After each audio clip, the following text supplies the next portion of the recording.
I would say that the U.S. tariff war is an unjustified war.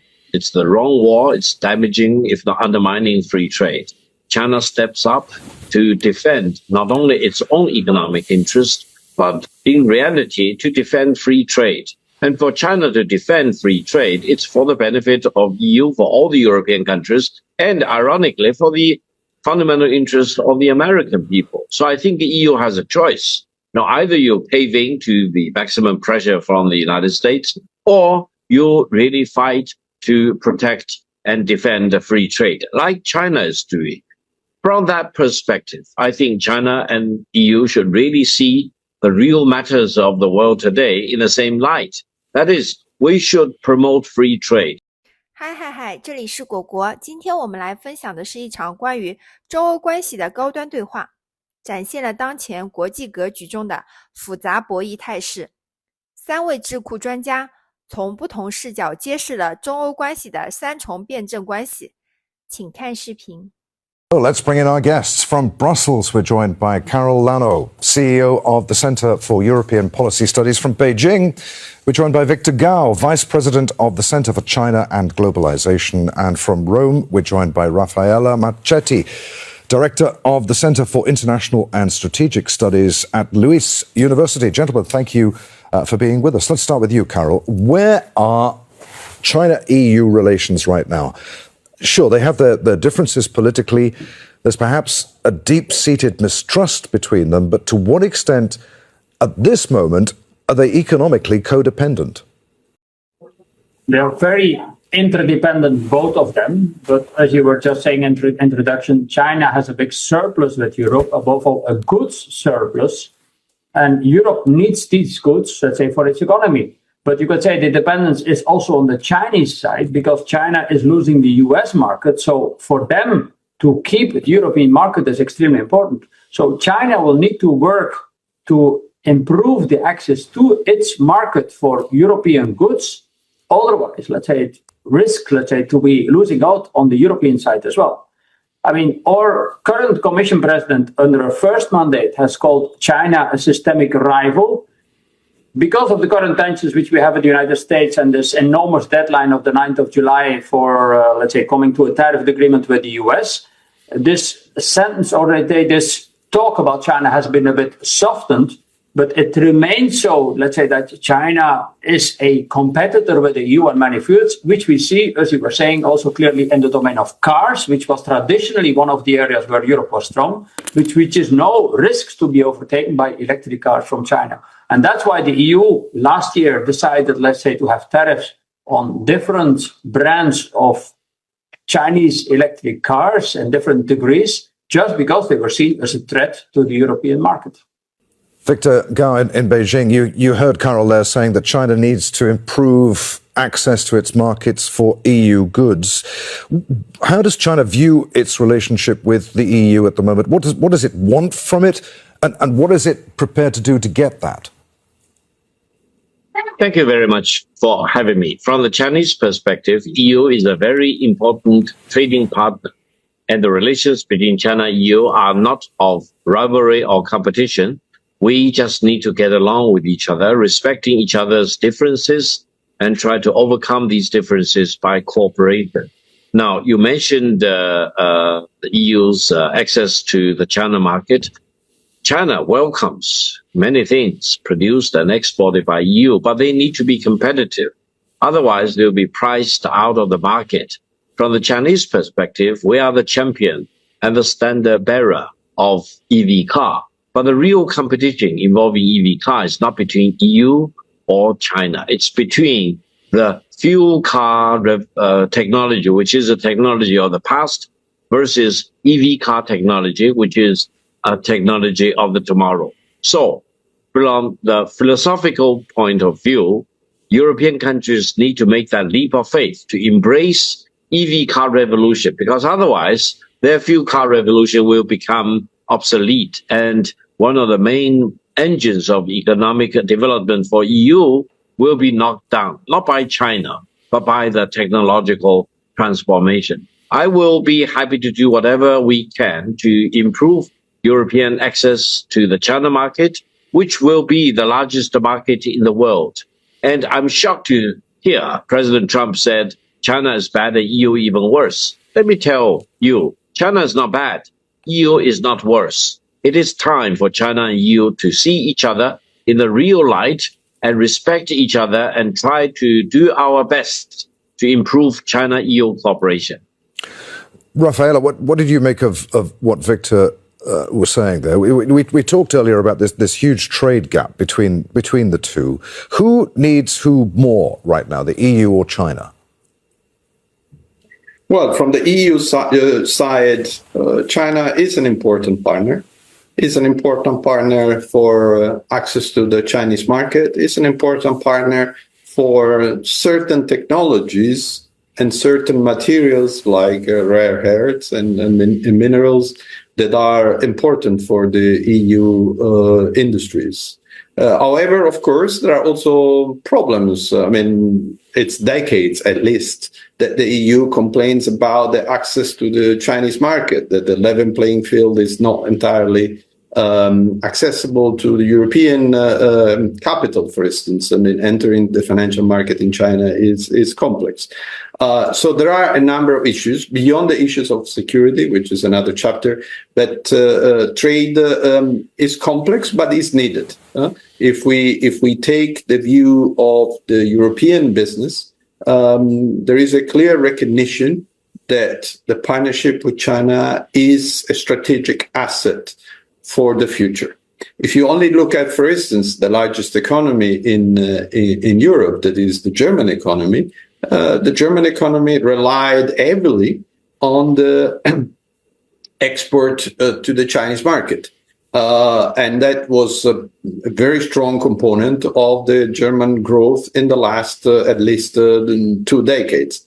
So this remains an important channel for the development of European economy. Of course, this needs to be understood within the context, the largest context. Here, the elephant in the room is the US, is all the troubles, all the difficulties, struggles to reach an agreement about trade deal with the Trump administration. And for some obvious reasons, China and the EU are now pushed to a rapprochement, also because of the struggle with the US. Carol, feel free to come in on anything that you've heard, but let's talk about the elephant in the room. To what extent is the trilateral dynamic between the EU, China, and the US right now akin to a troubled marriage, if you like? I mean, who's in the driving seat, and how much is the US interfering in the relationship or the development of any productive economic relationship between the EU and China? And difficult to say how is in the driving seat at the moment between the EU and China. I think overall, the world as a whole, we simply have to look at the newspapers. We see that the United States is in the driving seat. But between the EU and China, difficult to say, because the EU will say, look, there is no level playing field between the EU and China. And there are so many things which are ongoing in China which we don't know. Just take one thing to start with. I mean, the overall budget situation of the China's state. I mean, we don't have any data. There's a lot of debts or eventually bad debts with state-owned enterprises of which we don't have any information. There's a lot of subsidies to these state-owned enterprises of which we don't have any information. And we know also that the WTO, which China joined in 2001, is not functioning as it should. So basically, there is no level playing field. If we want to export capital from China, there is a problem because there is no full convertibility of the renminbi. I mean, you want to say, look, we have made a lot of profits over there, but you cannot formally really consolidate it and your profits because the money is stuck somewhere in China. If a bank wants to do business in China, it's forced to put its servers on Chinese servers. It cannot keep its data for itself. So there are plenty of things, let's say, where the access to the Chinese market is not like what the Chinese have in Europe. And that's what we need to work on. Of course, we know that the Chinese economy is extremely competitive, extremely strong. But it's like with the US for Europe. We are mutually interdependent. But if you have a mutual interdependence, that means it's a give and take relationship, both sides. Victor, what did you make of that? Caught between Washington and Beijing in this growing trade war, you might think that the EU would have compelling reasons to seek ever closer ties, economic ties with China. Why do you think it hasn't done so? And why has China offered so very little in terms of incentives for the EU to do that? Is China somehow sensing weakness here and playing a waiting game? Well, first of all, the U.S. Maximum global tariff war is not only against China, it's against the EU and against all the rest of the world. I would say that the U.S. tariff war is an unjustified war. It's the wrong war. It's damaging, if not undermining, free trade. China steps up to defend not only its own economic interest, but in reality to defend free trade. And for China to defend free trade, it's for the benefit of EU, for all the European countries, and ironically, for the fundamental interest of the American people. So I think the EU has a choice. Now, either you're caving to the maximum pressure from the United States, or you really fight to protect and defend the free trade, like China is doing.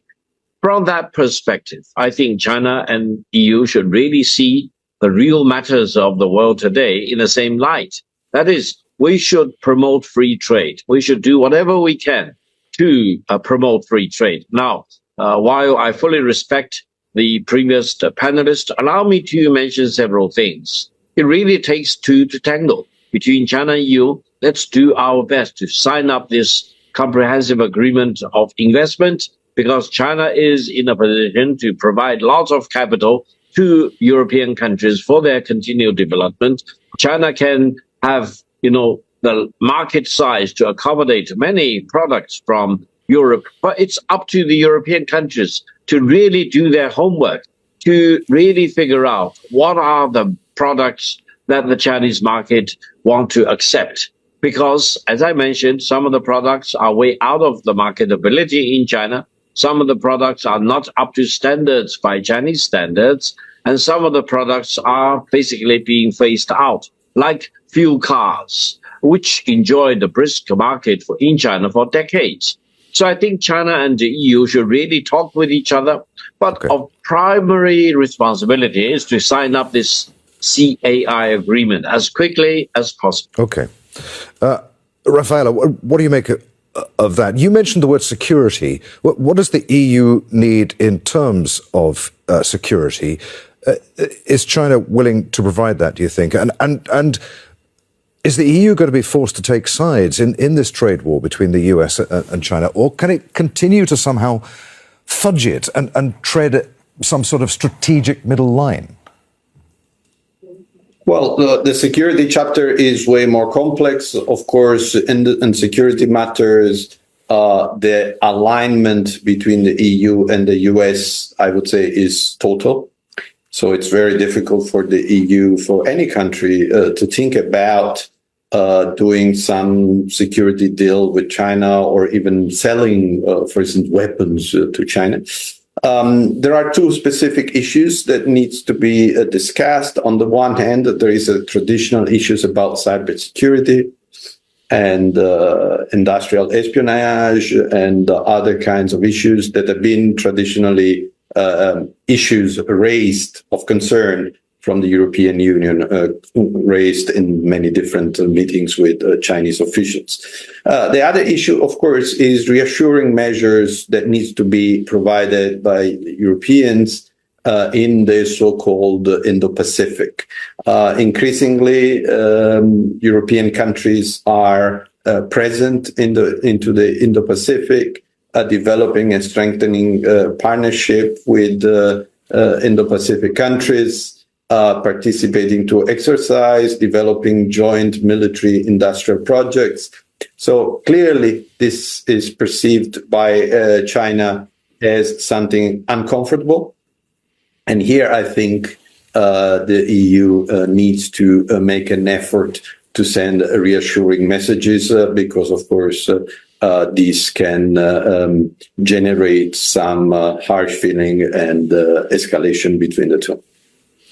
Carol, with its huge economic clout, why does the EU seem unable to take a harder line with China over issues that that Rafaela was just talking about there. Human rights, what's going on in the Pacific, and the one that particularly upsets the EU, of course, China's support for Russia over the war in Ukraine. I think the EU has taken a harder line. Even before the war in Ukraine started in 2021, there was a case between China and Lithuania on coercion by China, which didn't accept goods from Lithuania anymore because Lithuania had taken a positive stance on Taiwan, and the EU defended its country, Lithuania, very rapidly, very strongly, adopted anti-coercion legislation, and brought a case before the WTO. Also, China in that period had blacklisted a group of think tankers, people like me, but also members of the European Parliament, of being too critical on China, and they were forbidden to ever enter China anymore. Of course, it appears that China has now repealed this. So there have been frictions from the Chinese side towards Europe, and it's not that the EU has not taken a common stance. Also, I just referred to this case about electric cars that we have we have examined this case, and we have clearly said that there was a case of subsidies. Hence, we have taken these tariffs, let's say, for several cars, let's say, coming from China to protect the European market for the reasons which, again, I explained. Let's say it was unclear how the companies were financing themselves and whether there was any state aid by the Chinese state, let's say, to have this huge presence in the electric vehicles market for the Chinese state. Victor, if the EU is such an important trading partner for China, why does China continue to hold such close ties with Russia, knowing that it upsets the EU greatly? Economically, at least, the EU is far more valuable a partner for China than Russia. What is China's thinking here? Before I talk about China-Russian relations, let me respond to what your previous panelist mentioned. He mentioned Lithuania. For the record, allow me to emphasize, what the Lithuanian government wanted to do is in violation of the One China policy, which is the foundation upon which China-Lithuanian diplomatic relations were established. And as a matter of principle, China will never allow any country, big or small, to violate the One China policy. Therefore, the problem is in Lithuania's court, and EU should not support this violation of the One China policy, because otherwise you completely foul up China-EU relations. Okay. Now, for talking about China, hang on a second. We'll come to Russia. Victor, we'll come to China-Russia in a moment, but let's throw it back to Karol just a minute, because I know he wants to take issue with that. No, we have a freedom of press. Of course, a country is free to say what they want about Taiwan. Let's say, I mean, of course, we have there may be a one China policy, but we know that China has, Taiwan has its position. And if a country wants to have diplomatic relations with Taiwan, why not in its way? This is not a problem. Okay, Victor, carry on, please. The lack of sensitivity and the level of callousness that I'm shocked at. Because in Europe, especially in Germany and in Austria, you cannot talk about denying the Holocaust. Otherwise, it's a violation of the German law and the Austrian law. Freedom of speech does not exist in a vacuum. If you want to violate the One China policy, you'll be barred from China. You will suffer all the consequences, Lithuania or any other country. Therefore, politicians and think tank people should really know the sensitivity. Okay. If you want to foul up with the One China policy, you are deserving to be punished because you violate the One China policy. Period. Victor, let's not get too bogged down in this. The issue with Russia, you were going to talk to us about that. Let me talk about Russia. Yeah, China and Russia share a common border of 4,300 kilometers. For decades, it is a border of peace. We respect each other. We trust each other. The long border is not armed. Now, some Europeans talk about Chinese support of Russia. Let me tell you, and this is a reformation of what the Chinese government has said. If China provides military support to Russia, the war with Ukraine will be over overnight. You really believe China has provided military support to Russia? Zero. Let me put it on the record. China does not support Russia. China does not support Ukraine. From day one, China has been calling on Russia and Ukraine to stop the war as quickly as possible. Why? Because China is concerned that war has the risks of getting out of control, escalating from a conventional war to a nuclear war. We need to do all we can to put the war to an end right away, rather than allowing that to escalate. Very okay. Raffaella, is there doubt within the EU Commission over just how tough its stance on Beijing should be? EU leaders conspicuously avoided mentioning China in their summit conclusions recently, despite effort from some countries to call out Beijing's continued military support for Russia. Why was that? Well, of course, there is a certain degree of variance among the EU member states. Some are more prone and open to cooperate with China, others are less. Others are changing position. I mean, traditionally, Germany, for instance, had a very friendly, a quite open relation with China.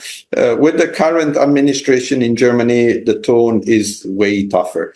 So, I mean, on the one hand, there is a common policy, and the negotiation, the meeting itself will be run on behalf of the European Union as such. But of course, there are different sensitivities in different countries. We know this, not only in relation to the alleged support or not support to Russia, but in general to the relationship with China. That depends also on the relation that the country has with the US. So it's a complex network of interactions. But at the end of the day, I mean, the meeting that will take place in a few weeks' time will be an EU-China meeting. So there will be joint positions presented by EU representatives, and this is important from the European perspective. Is it, Raffaella, going to be anything other than a talking shop? Will anything concrete come out of that? No, I do think that this is the moment for restarting some important dialogues. We know, I mean, the world is in a very deep transition, and clearly, European Union and China, being two major war powers, need to resettle some issues and pave the way for cooperation. Of course, this doesn't mean that there won't be any problems and troubles and controversies. I mean, they will be there. But at the same time, it's absolutely important that Europe and China are able to find a common ground, meaning if each of the counterparts needs to give up on certain issues, this is part of the negotiation, and reaching a common point. This is difficult, but it's absolutely necessary. Carol, we've got about a minute left. Can Europe ever be a continent on its own terms without being this third wheel, if you like, to China and the US? You know, without needing the US for security guarantees, without needing trade with China? No, but there is no continent which is on its own. If you look at the overall trade balances between the US, China, and Europe, let's say we are extremely independent. The three of us, certainly the EU and the US in the first place, because there is a lot of investments both sides. But for goods trade, for example, where there is a huge surplus from China, I mean, there is an enormous market, and China needs that market, as we just heard. So, as Roberto just said, let's say we need to have come to a solution which, I mean, serve both interests. But of course, there are some difficult decisions to be taken to do that. There, gentlemen, I'm afraid we're going to have to edit. Many thanks indeed for being with us. Carol Lano, Victor Gao, and Raffaella Marchetti. 视频看完了，当前中欧关系正处于关键转型期，呈现出竞合并存、斗而不破的复杂态势。作为世界两大文明体和经济体，中欧关系的本质是互利共赢的合作关系，而非零和博弈的竞争关系。关于立陶宛案例，首先，立陶宛政府公然违背一个中国原则的行为，绝不是简单的价值观外交体现，而是对国际关系基本准则的严重破坏。一个中国原则是国际社会普遍共识，也是中欧建交的政治基础。任何国家不论大小都应当遵守这一基本原则。其次，中国采取的正当反制措施是对国家主权和领土完整的坚定捍卫，绝非所谓的经济胁迫。中国政府有权采取必要措施维护核心利益，这符合国际法和国际实践。欧盟将中国的正当维权行为曲解为胁迫，实际上是对国际关系基本准则的双重标准，就是双标。第三，这一事件恰恰揭示了某些欧洲国家在对外政策上的矛盾性，一方面声称遵守国际规则，另一方面却纵容成员国破坏国际关系基本准则。这种选择性适用国际规则的做法，不仅损害中欧互信，也不利于欧盟自身的国际信誉。